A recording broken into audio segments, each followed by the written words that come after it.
Pernah gak sih kalian disuruh istirahat sama pak suami? Katanya, udah kamu istirahat aja biar aku yang masak. Tapi begitu dia masuk dapur, kitanya yang lagi istirahat, malah ditanya terus, cabenya di mana? Bawangnya berapa? Pakai kecap apa enggak? Wajan ditaruh di mana? Akhirnya yang tadinya mau istirahat, malah bolak-balik bangun, nunjukin letak barang, menjelaskan langkah, sampai tetap akhirnya kita juga yang memastikan semuanya beres. Halo semuanya, kembali lagi bersama aku di sini. Seperti biasa, sambil beraktivitas, aku mau ajak kalian ngobrol santai. Siapa tahu dari obrolan ini bisa membuka ruang bagi kita untuk saling bertukar pikiran.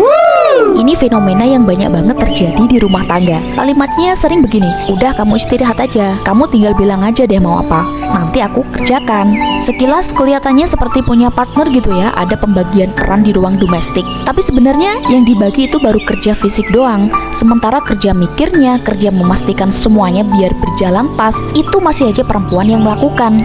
Dan ini adalah bagian dari kerja kognitif untuk mengkoordinasikan, memastikan semua berjalan. Peran yang tidak kelihatan memang ya, tapi melelahkan dan sering banget dianggap ya itu tugas perempuan kan.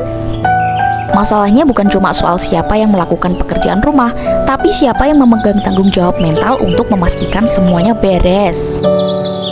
Ketika seorang berkata, bilang aja deh mau apa, nanti aku yang bantu kerjakan, itu artinya dia hanya mengambil peran sebagai eksekutor, bukan sebagai penanggung jawab. Dalam relasi yang setara, kerja seharusnya tidak hanya dibagi dalam bentuk tenaga, tapi juga dalam bentuk inisiatif. Ya, orang berpartner mestinya punya inisiatif lah ya, tanpa harus nunggu diperintah terus, punya rasa tanggung jawab bersama gitu. Karena selama laki-laki hanya dalam tanda kutip membantu, bukan ikut bertanggung jawab secara berkesadaran, maka ketimpangan tetap terjadi. Kita nih sebagai ibu rumah tangga jadi seperti manajer rumah tangga gitu, yang tetap harus berpikir, mengatur, membantu sambil mengerjakan banyak hal lain. Ini bukan tentang menyalahkan laki-laki saja ya, tapi tentang budaya yang sejak lama mengajarkan bahwa perempuan dianggap sebagai ahli rumah tangga, perempuan dianggap yang paling tahu dan dianggap harus paling bertanggung jawab perihal pekerjaan domestik. Padahal menjadi pasangan berarti tumbuh menjadi subjek yang sama-sama bertanggung jawab secara sadar dalam kerja domestik rumah tangga, bukan hanya pekerja cadangan yang nunggu diperintah.